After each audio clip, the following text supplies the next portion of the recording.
یہاں پہ واضح کر دوں کہ آج چیف جسٹس صاحب اسلام آباد ہائی کورٹ نے اپنے حکم نامے میں سائفر کیس کی ان کیمرہ سماعت کی جو پلی تھی اس کو رد کیا ہے، اور یہی فعل کا اعادہ ہوا ہے ٹرائل کورٹ میں۔ دوسری بات جو ہے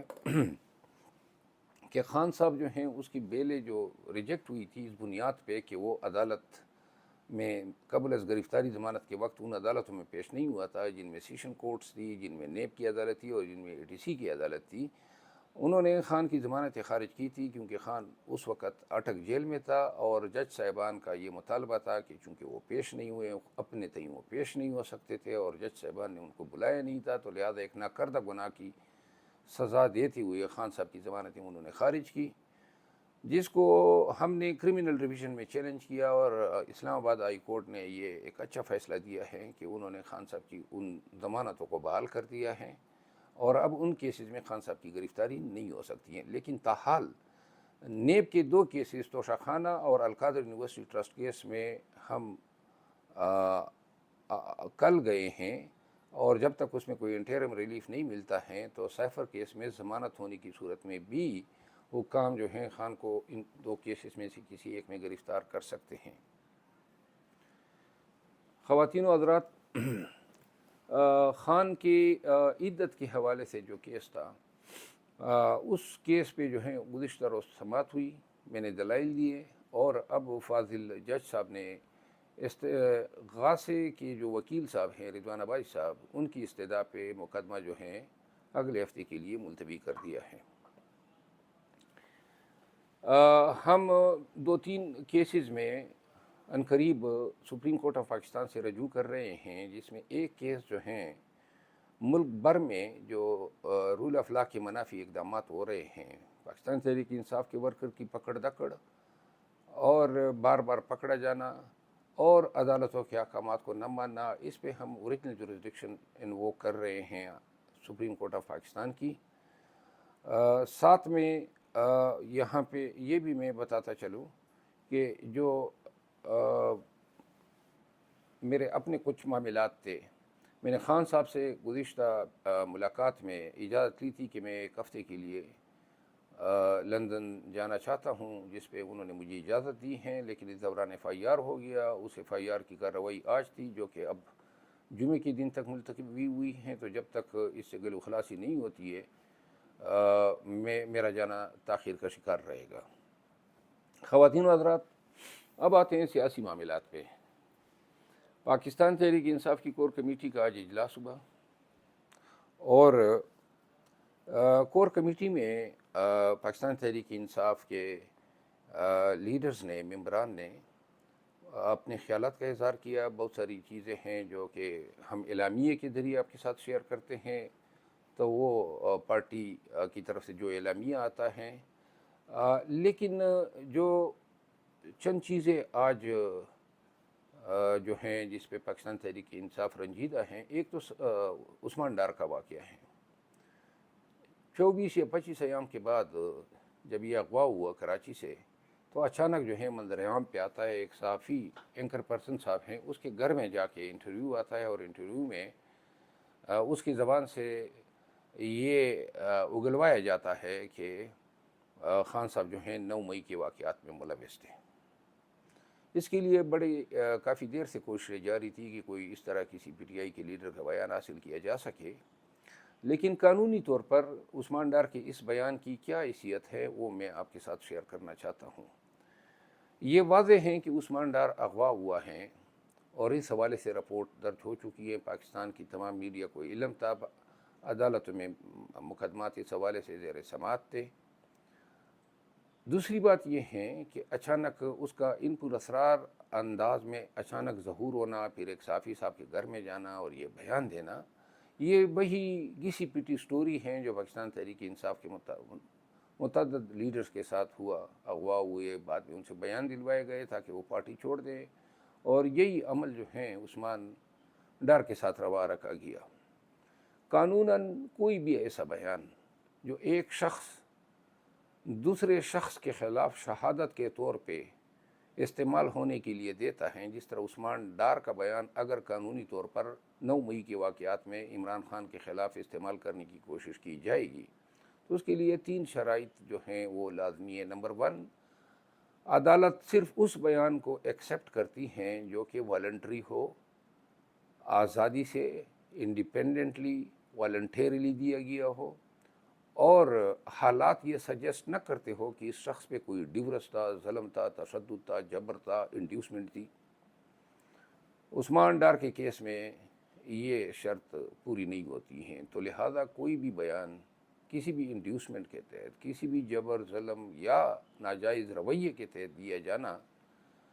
اس کو قانون ریجیکٹ کرتا ہے، اس پہ کوئی انحصار نہیں ہوتا ہے. تو لہٰذا جو لوگ خوش ہو رہے ہیں کہ ہم نے کوئی بیان حاصل کیا تو ان کی یہ غلط فہمی ہے. ایسے بیان کو جو ہیں جب آپ کسی کے خلاف دیتے ہیں تو ایک تو کسی کیمرہ پہ دیے گئے بیان کی اس وقت تک کوئی وقت نہیں ہے جب تک کہ وہ شخص عدالت میں 164 کے تحت اس بیان کو قلم بند نہ کریں، اور 164 ضابطۂ فوجداری کے تحت جس شخص کے خلاف بیان دیا جا رہا ہے یعنی کہ عمران خان، اس کو یہ ان کے وکیل کو موقع نہ دیا جائے کہ اس شخص پہ چرا کرے. آپ کو علم ہے کہ اس سے پہلے ایسے بیانات جو ہیں اعظم خان سے بھی اگلوائے گئے اور یہ سلسلہ بدستور جاری ہے. اس بیان کی تیسری لیگل انفرمیٹی یہ ہے کہ عمومی حالات میں کوئی شخص اگر غائب ہوتا ہے تو وہ سب سے پہلے جب ظاہر ہوتا ہے تو وہ اپنے خاندان سے رجوع کرتا ہے. لگتا یہ ہے کہ عثمان ڈار کو اپنے خاندان تک رسائی نہیں دی گئی اور سیدھا ان سے یہ بیان دلوانے کے لیے کیمرے کے سامنے بٹھایا گیا. اس کی زبان، اس کی باڈی لینگویج جو ہیں ان الفاظ کا ساتھ نہیں دے رہی تھی، اور اس پہ عثمان ڈار کی والدہ صاحبہ، ان کے بھائی اور اہل خانہ کے متعدد ویلاگز، انٹرویوز آ چکے ہیں جن میں انہوں نے بتایا ہوا ہے کہ عثمان ڈار جو ہیں تشدد کا شکار ہیں. لوگ یہ نہ بھولیں کہ تشدد پہ جب کسی گوشت پوست کے بنے انسان پہ تشدد ہوتا ہے تو تشدد کے آگے جو ہیں انسان جو ہے وہ کمزور پڑ جاتا ہے. اس میں عثمان ڈار کا کوئی قصور نہیں ہے اور ہر اس پی ٹی آئی لیڈر کا کوئی قصور نہیں ہے جن سے زبردستی یا جبر کے تحت بیانات دلوائے گئے ہیں. انشاءاللہ اگر عثمان ڈار کو کسی بھی طریقے سے ان نے عدالت کے ذریعے ان کا بیان قلم بند کرنے کی کوشش کی تو ہم کوشش کریں گے کہ عثمان ڈار کی کراس ایگزامینیشن کی اپرچونٹی اویل کر سکے اگر عدالتوں نے اس کو قانون کے مطابق اور انصاف کے مطابق جائز سمجھا اور خان صاحب کو نوٹس کیا. دوسری جو اہم بات ہیں آج کل وہ ہیں الیکشن کے حوالے سے، اور جو سب سے ہمارا اہم پوائنٹ آف ویو ہونا چاہیے کہ فیئر الیکشن 90 ایام کے اندر کرانا. پاکستان تحریک انصاف موجودہ حالات میں شاید اب واحد پارٹی رہ گئی ہیں جو صحیح معنوں میں حقیقی طور پہ 90 ایام کے اندر الیکشن چاہتی ہے. بہت ساری پارٹیاں جو ہیں وہ اب یو ٹرن لے رہی ہیں. جمعیت علماء اسلام کے لیڈر مولانا فضل الرحمان صاحب کا بیان آ چکا ہے، وہ کہتے ہیں برف پڑتی ہے جنوری میں. اسی طرح پاکستان پیپل پارٹی جو ابتدا میں بڑے جوش و خروش سے 90 دن کے لیے مطالبہ کر رہی تھی، وہ بھی لگتا یہ ہیں کہ اپنے موقف سے جو ہیں وہ پھر چکے ہیں. پاکستان تحریک انصاف جو ہیں وہ اس پہ الزام ہیں بہت سارے لغو اور بے بنیاد الزامات ہیں، اور ان الزامات کے تحت ہمارے میڈیا ٹرائل بھی ہو رہے ہیں اور ہمارے لیڈرز جو ہیں وہ سفر بھی کر رہے ہیں. باوجود اس کے کہ پورے ملک میں ہمارے ساتھ انتہائی ناروا رویہ اپنا رکھا گیا ہے، ہمیں ہی مورد الزام ٹھہرایا جا رہا ہے اور ہم پہ ہمیں ڈیفنس پہ رکھا گیا ہے. ہمارے ورکرز کو پاکستان تحریک انصاف کا جھنڈا لے کر باہر نکلنے کی اجازت نہیں ہے. پاکستان تحریک انصاف کے ورکر کنونشن نہیں کر سکتے ہیں. پاکستان تحریک انصاف کے ورکر کوئی بھی بنیادی حقوق استعمال نہیں کر سکتے ہیں. اس حوالے سے ایک landmark judgment Peshawar high court کی آئی ہیں جنہوں نے حکام کو یہ ہدایت دی ہے کہ آئندہ پاکستان تحریک انصاف کے کے پی میں خیبر پختونخوا صوبے میں کسی کنونشن یا الیکشن کیمپین کی مہم کو سبوٹاج نہیں کیا جائے گا. یہ ایک بڑی ایک لینڈ مارک ججمنٹ ہے اور اس کے بڑے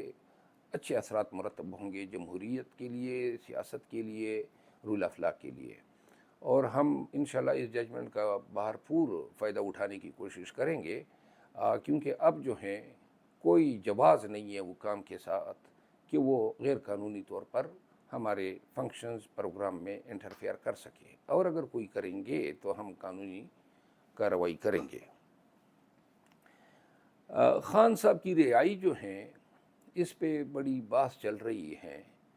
کہ کب ان کی رہائی متوقع ہیں. سائفر کیس میں آنے والے سوموار کو جو ہیں سماعت ہیں,